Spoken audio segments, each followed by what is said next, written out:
I'm 27, I'm getting married in December, and on our refrigerator we have a thick sheet of paper with check marks. Florists, sound check, ceremony rehearsal, shoes for dance, name tags. Between florists and sound check is a neat, almost childish note in marker, MOH, cousin. And every time I walk past the kitchen, my gaze catches on this cousin. Not because I doubt it, but because it's like a tiny exposed nerve that someone else's hand keeps touching. My cousin's name is Katya. She is 29. Cousin is too cold a word for our story. We shared not only grandma's vareniki and summer cottages, we shared other people's joy and our own fears. In turns, Katya held my hand at my first ultrasound. I held her hand when she first decided to quit her hated job and start what she loved. She is the one who calls at 3 in the morning and says, "Quiet, breathe." And because of this breathing, the world again becomes like the world. There's also Lily. We're both in our 20s. We've been friends for over 10 years. At university, we were confused. The same ponytails, the same sweatshirts, the same jokes about sleepless nights. Lily is one of those people who knows how to fill the space with herself. Loud laughter, quick decisions, energy rushing to help, and probably expectations that you don't always notice until you bump into them with your forehead. When I announced our engagement, Lily didn't ask. She said, "Well, obviously I'm going to. Be your best girl," and sent a gif of a crown and glitter. I laughed, one of those silly reflexes when you laugh so you don't sound too serious. And then, a day later, I wrote a long, warm message that I call Katya for the role of maid of honor, that it's our family ritual. My shoulder at your wedding, yours at mine. And that Lily is in the front line, with the speech, with the dancing, with moderating the chaos, with whatever. I reread the message 7 times, removed the sorry, removed the but, left love and appreciate. The answer came within a minute. "You're betraying me," Lily wrote. "You should have called me. I was there when those boys were breaking your heart. I was moving your furniture between rented apartments. I was missing your deadlines. Cousin is by blood and I am by nature. I've been waiting for this day. This is my place." I grabbed the edge of the table with my fingers, like a handrail on the subway when the train suddenly breaks. I read it 3 times. I typed, "Lily, MOH is not a reward, it's just a role." I deleted it. I wrote, "Can we discuss what you're comfortable doing? I want you around."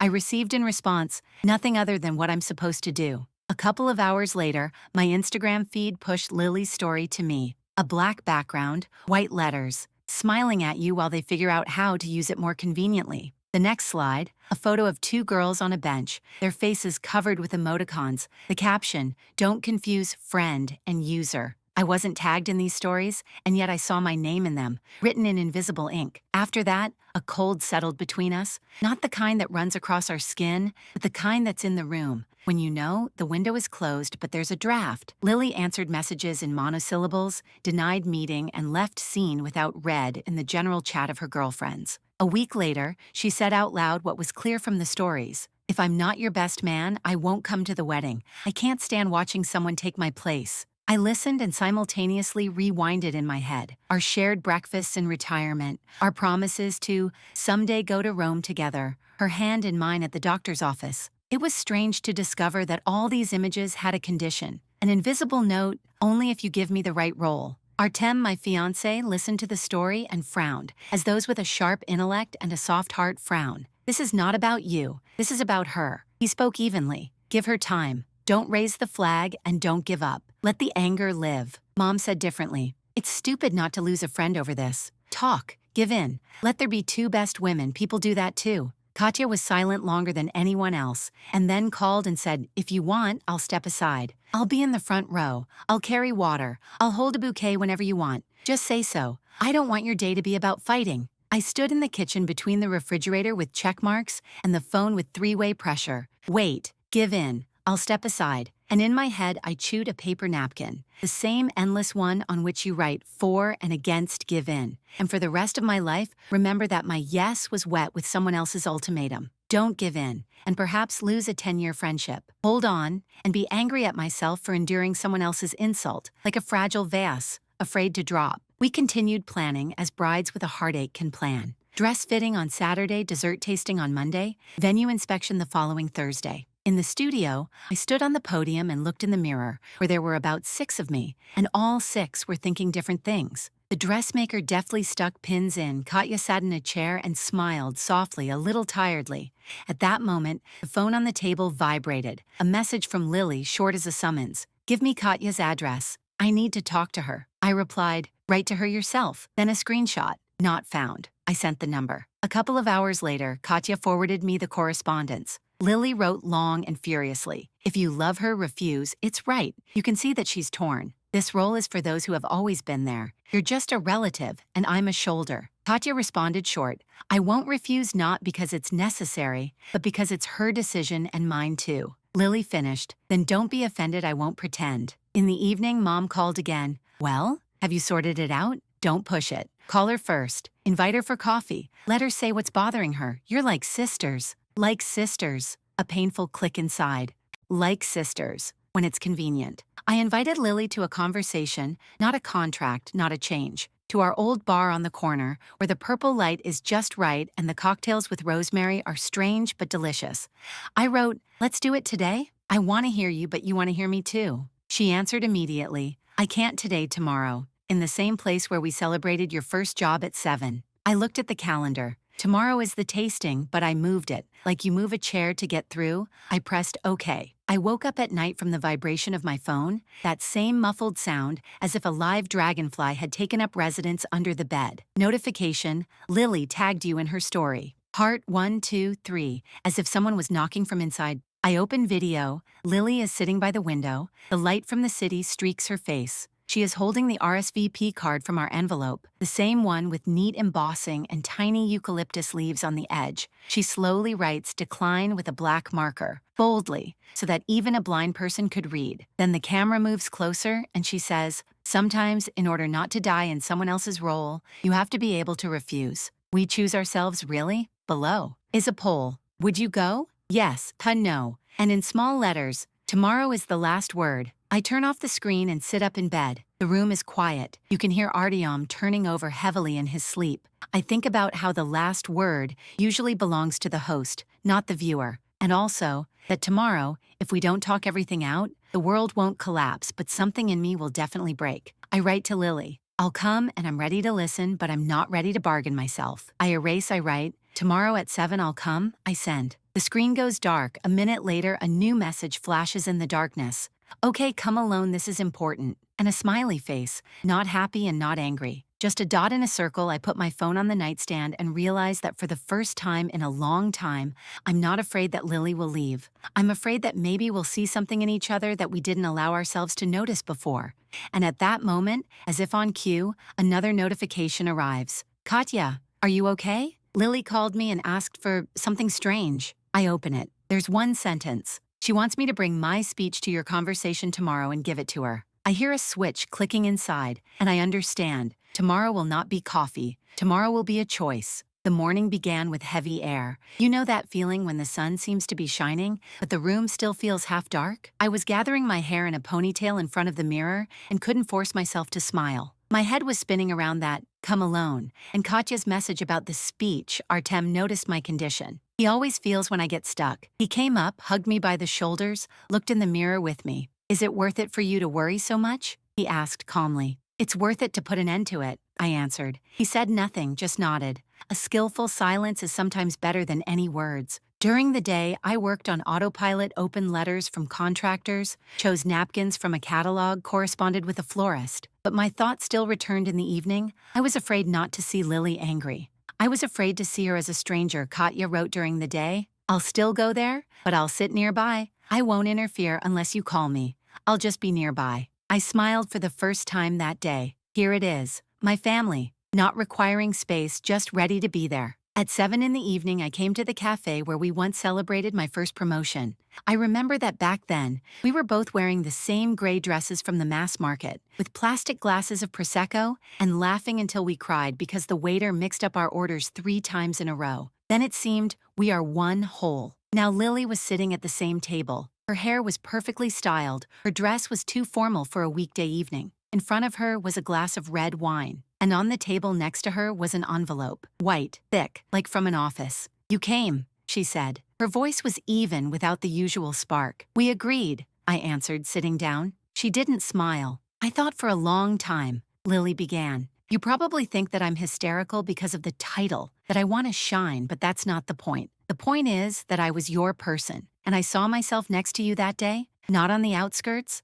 Not on the list, but right next to you, and you chose someone else. I chose Katya, I said softly, because she is my family. Because we decided so when we were teenagers. It's not against you, it's for her. For her means against me, Lily interrupted sharply. Something sharp and new flashed in her eyes. You don't understand. I have the feeling that I've been erased, that these 10 years have been a void for you. I clasped my hands together on my knees. Lily, I said, trying not to break down. You are important to me, but importance is not measured by titles. Your place next to me will not be taken away by anyone unless you give it up yourself. She looked at me as if I had said something offensive. Then she slowly pushed the envelope towards me. This is the one, she said. The one I wrote when I thought I'd be your best man. It's about us. About how we grew up together, about how you were afraid of your first presentation, and how we learned to cook pasta. I wanted to read it in December, but since there isn't, let Katya read it. I opened the envelope. There really were sheets of paper with her handwriting on them. Familiar, fast, in places illegible. I read the first lines. We always thought that we would have different weddings, but one toast, one for two.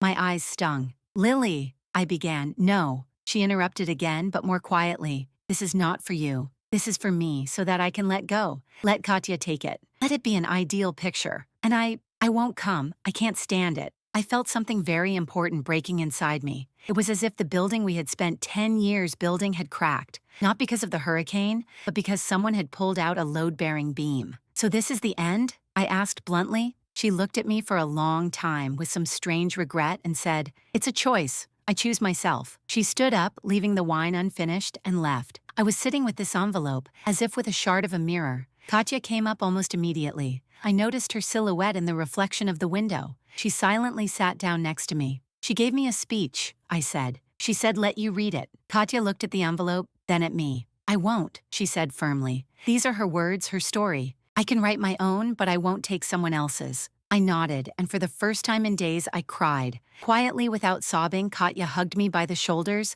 and in this embrace, there was not a drop of struggle. That night, I realized something simple. Sometimes people leave not because you did something terrible. They leave because their idea of their place in your life didn't match yours, and no amount of persuasion will mend that difference. But I also realized something else. A wedding is not a battlefield. It's not about who wins the role. It's about who will stay by your side, even if there is no title. And at that moment I knew, Lily is leaving, but Katya is staying, and December was ahead. And for the first time I wondered, would I be able to walk down the aisle knowing that there would be an empty seat in the front row, the one that should have belonged to Lily? December was creeping up on me like a cat, softly, but with noticeable claws. The city smelled of cinnamon and wet sheepskin coats, and every evening I caught myself counting the days not until the wedding, but after the conversation with Lily. 1, 4, 9. A new page appeared in my notebook, what to do with the empty space, and opposite the item, leave a sign, a place for a friend who is missing. There was a thick line of doubt. Mom kept returning to the topic of not losing. She would cook me soup from my childhood,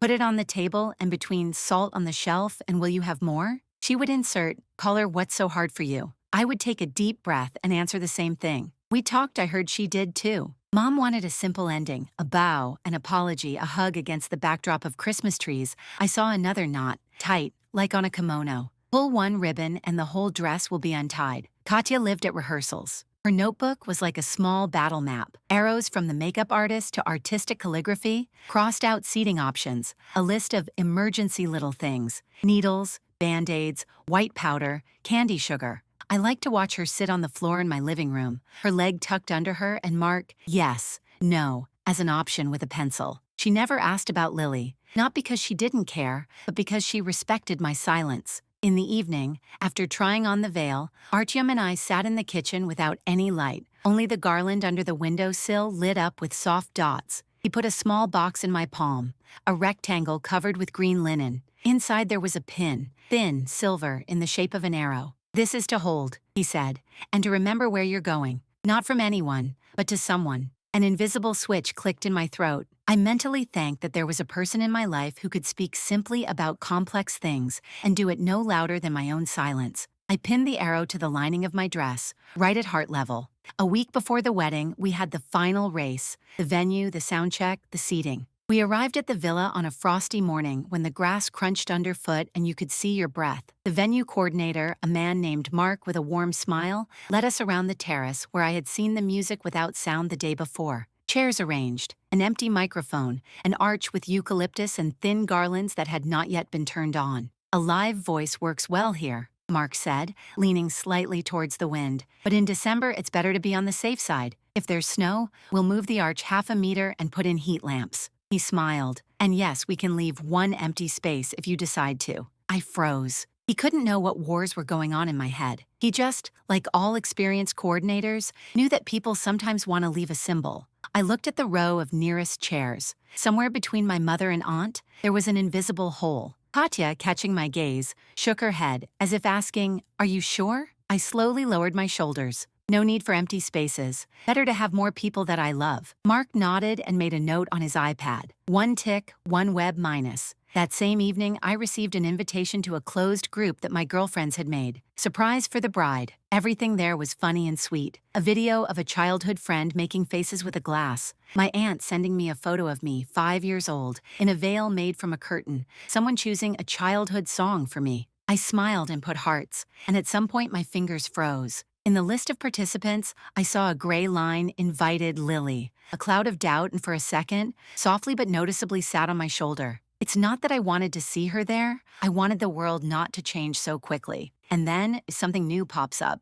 Lily declined the invitation. A small gray inscription that for some reason cuts even harder. On the eve of the wedding, we were switching everything over to manual control. Katya packed her emergency suitcase. Mom irons Artyom's white shirt. Dad calls about a transfer for Grandma. I finish writing my personal vows. Not fancy, simple. To take heavy things off you when you carry them. To remind you about water when you forget to drink. To laugh when it's sad. To choose us when it will be easier differently. I put a period. It is put confidently. And then something happened that I hadn't foreseen. Not dramatic. No, just one of those leaks of reality that make your palms go slightly cold. In the mailbox is an envelope. White thick paper. My handwriting on the address. On the back is a stamp with an owl from the set that Lily and I bought for our postcards 5 years ago. On the back are her even letters. Return. The heart makes a dull thud. Inside is an RSVP card, the same one she wrote decline on in her story. Only here it's neatly crossed out and written underneath, "I choose myself." And a piece of paper torn from a notebook, the edge rough. "I thought I could come," Lily writes, "but I won't. Not because I hate you, because I love myself too much in the role I've created. Sorry I was rude. And no, I haven't changed my mind about the speech. Don't take my words for granted. Yours have always been better." I look at these letters and feel both relief and a dull pain in my chest. It's as if I've been dragging a heavy ball around with me for the last few months, and it suddenly disappears, and I lose my balance for a second. "What's there?" Katya asks from the kitchen. "Nothing," I answer. "Empty. This is true, and this is a lie, and both make me want to drink water." I sleep badly at night. I wake up from the crunch of snow from the street, and it seems to me that my heart is crunching. At 4 in the morning, I reach for my phone to see for a second the familiar green circle online on Lily's, a habit from my student days. If I can't sleep, we text each other, "Are you there?" No circle, only a dark gray was here recently. I turn to Artyom, touch his shoulder. He wakes up immediately. "What happened?" And I whisper, "Nothing. Just hug me?" He hugs. His palm rests on the back of my head as if he is holding not my head, but a thought. The morning of the wedding greets us with pale sun and sheets of frost on the glass. We arrive at the venue early to get everything done before the first guest. The dressing room smells of varnish, coffee, and someone else's perfume, and something new intervenes in this smell. Eucalyptus from the bouquets, the same one that I love for its unwillingness to be too sweet. The stylist deftly pins up my curls. Katya reads the list out loud. Dress, yes, shoes, yes, rings. From Artem, handkerchiefs, yes, water, yes. "Are you okay?" she asks, fastening my bracelet. Her voice sounds like we're going to the country house, not to the altar. "Yes, I do," I answer, and I feel that at this moment I'm not lying. The coordinator looks into the room and lowers his voice. 5 minutes until the first music. "Who will be with you to the door?" Katya," I say, "and Dad." Katya smiles slowly. Dad, as always, says something stupid to make me laugh. If I go the wrong way, pull me. I still laugh, and then a message comes to the phone. A number with no name, 1 sentence. I'm in the parking lot. The second, 3 seconds later. "If you want, I'll come in and quietly stand behind you. If not, I'll leave your choice." No signature needed, blood spreads across my cheeks like boiling water. Katya looks at me. Artyom looks into the room with a question. "Is everything okay?" I raise my palm. 1 second, and it's as if an additional heart grows into me, which responds to doubt not with a pulse, but with words I type. You can come as a guest, quietly, no roles, no speech, no photos. If it's possible, come. If it will hurt, don't come. I am grateful to you for all our years. Today is my day, and I choose it this way. Sending the answer comes quickly. Accepted. Nothing more. The coordinator gives a thumbs up. Ready? The music on the terrace begins to straighten the shoulders. Dad washes the excitement from his eyes. I take the bouquet, and the strings inside me tighten like the strings of a guitar before a favorite song. We go out into the hallway, where the floor is lit just enough for me to see the cuff of my dress. The door to the terrace is slightly open. For a second, I think I see a familiar silhouette between the chairs. At the very end, a knee-length coat, a scarf, hair pulled back into a low bun. I'm not sure. The music takes a step forward. I squeeze the bouquet, smell the eucalyptus, and take my first step. Inside is smooth, ahead is light, behind is what we've already lived through, and right now is my yes. But one last look back, I'll have one more heartbeat. The first step is always the hardest, and then they seem to fold themselves into small paving slabs. I walked on these tiles and heard how each person on the terrace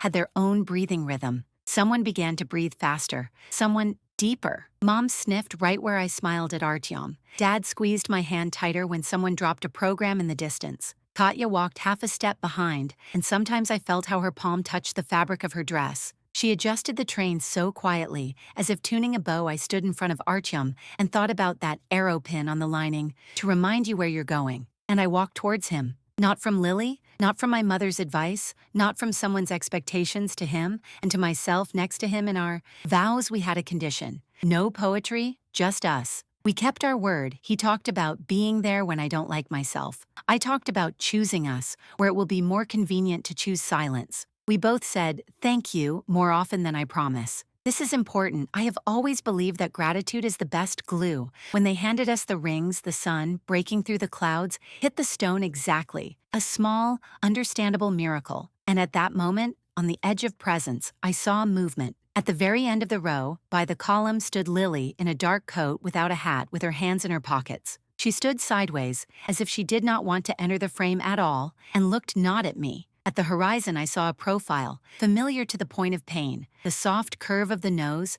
the line of the cheekbone. A thin strand of hair fell out of her hair, and the wind touched it. I took a deep breath and exhaled. To him, in yes. She was there, and I still said yes to him. No shadow blocked the light. The applause hit my chest with a warm wave. Katya was the first to hug me, tightly without words. Mom began to cry calmly, as if after a fever. Dad said his invariable, well, that's it, from which my inner girl always calms down. We walked through an alley of friends, where instead of rice and petals there were paper snowflakes. Someone said that this was luckily in December. I laughed and caught them with my lips. The reception is like a song that we rehearsed for a long time, but sang out loud for the first time. Tables under the eucalyptus trees, warm lamps, music without trying to please everyone. Our playlist with carefully reassembled transitions. I caught only my own with my gaze.